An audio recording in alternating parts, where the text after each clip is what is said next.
Hi guys. So as we can see, the timer has already started, and by far the East India, time standard, we are already uh, far ahead of our break. So, and this is not only a coffee break I'm talking about. Looking at the time, it's now a whiskey break that we are thinking of.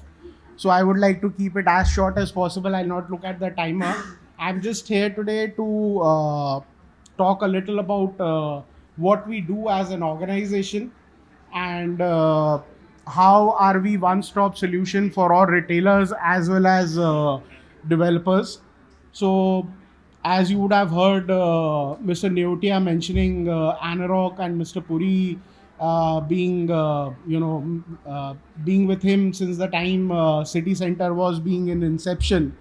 So this company is fairly new. It's a 5-year-old baby, but the people behind this organization are almost, I would say, along with me, are 2-decade-old veterans of retail real estate consultants, and we bring a wholesome solution on the table when we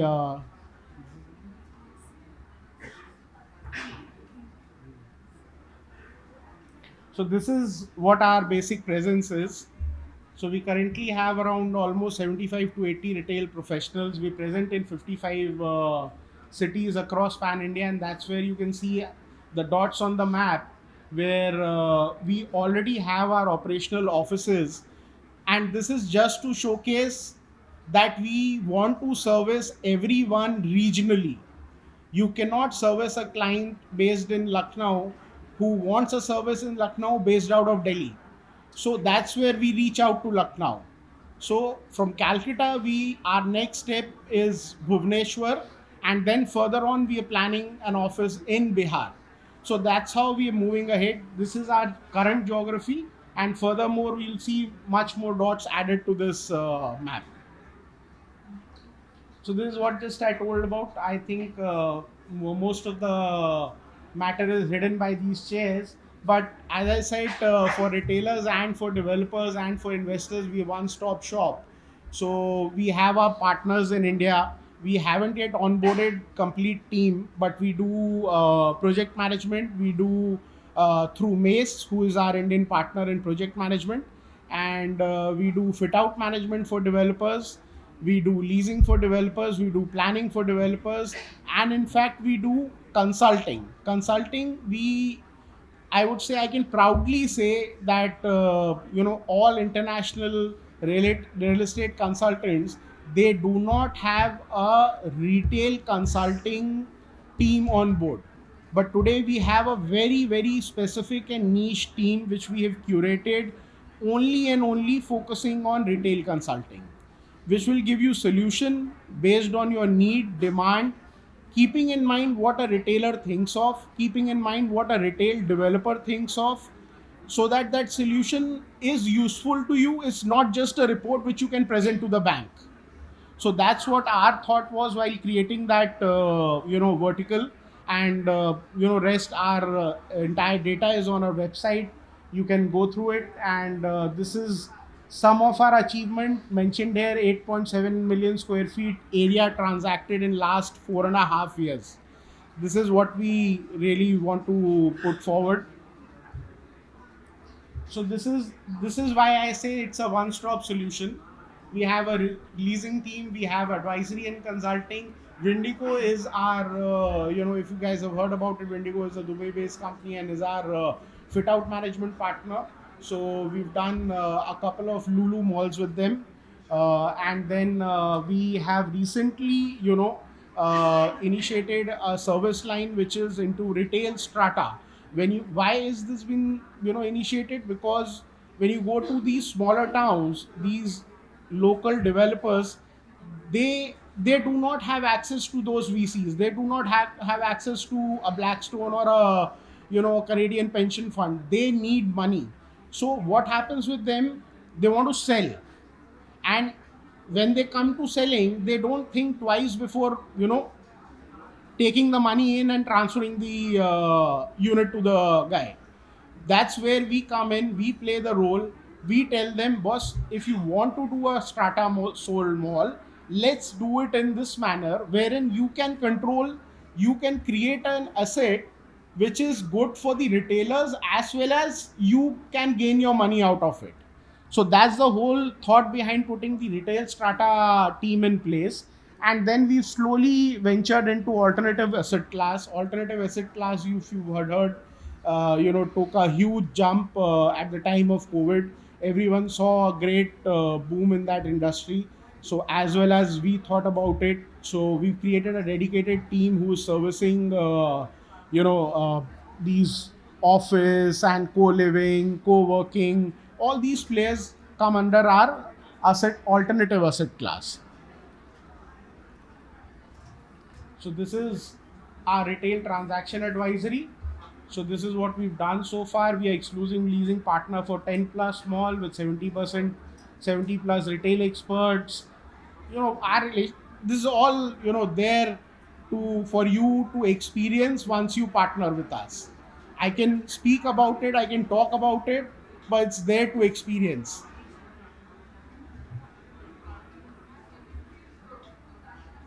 So these are some of the key assignments that recently done. We will not be able to, disclose the names due to the agreement signed with the NDA signs with them.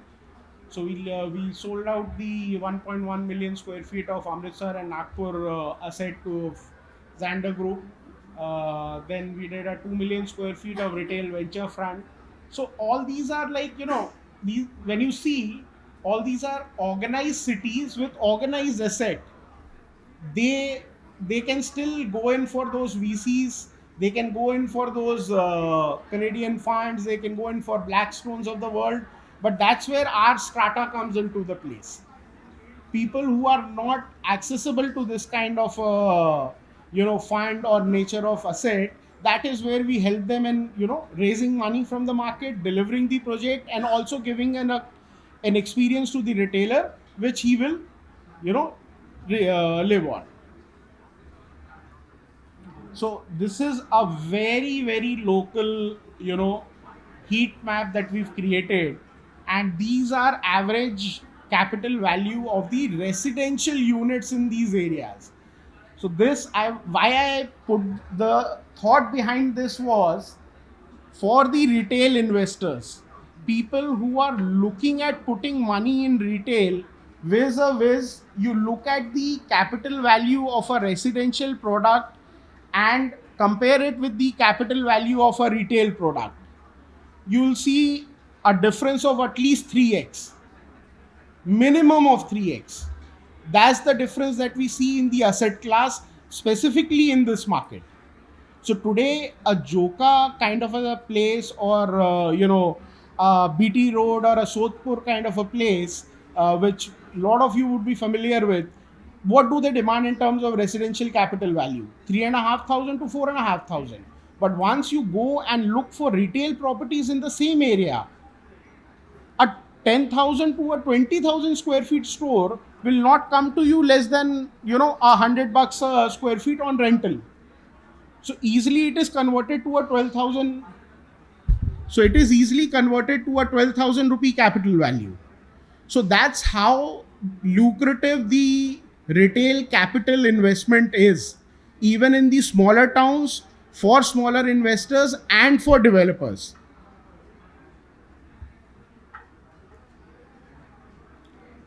So we have 3 upcoming malls which are already announced.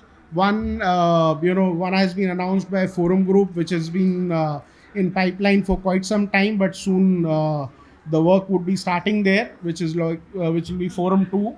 Then we had a 75% constructed mall in Behala, which has been picked up by Merlin Group, which probably they'll be launching early next year for leasing. And the most talked about transaction was Phoenix acquiring a land in Calcutta and coming up with a project.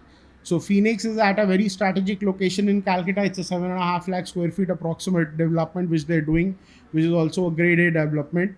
And currently, I think the excitement led them to buy another land in Calcutta. which was again announced, which they bought it, but I think they would be doing a residential project, and this one would be the retail one.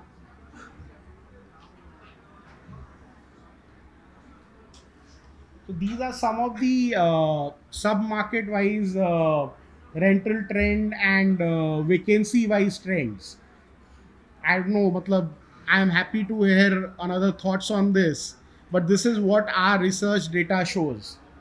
I think these chairs are blocking it. I'll share the presentation with the group so that it can be circulated. So these are four malls that we took, and the numbers that we averaged out as the kind of rentals that they're demanding in terms of per square footage on a super built up area. So I think the lowest that goes for is supermarket, and as that's a but that's the biggest value add to any mall. You have to bring it in. You have to create that daily footfall. Then the highest, paying capacity is with fashion apparel. If it clearly shows with the kind of margin they have. Food, I would say that should not be the benchmark, because food is more of a revenue driven business. People are more interested in getting revenue from the food guys than a fixed rent in time. So these are some of the categories of inline stores and their capacity to pay rents in these three. See, we don't have malls in Calcutta. I don't know how many of you consider the Calcutta has a lot of supply, but as for me, there are three A grade assets that we have which are not strata sold. One is Quest, one is South City, one is Acropolis, and I don't see any vacancy in any of them at any time of the year, unless and until there is some churning happening. So these are the kind of rentals that these kind of categories are willing to pay to get a space in these malls. That's the reason why I strongly recommend people to invest in retail, even in strata retail, is because the demand and supply gap is very high. The supply is huge, demand is not. That is the place where, those investors who wanted to make money and who made money in their residential investments at one point of time can now look at this asset class for making their next round of money. So this is our, I won't stop at that. That was our leadership, and that's all from me. Any questions, I'm happy to answer.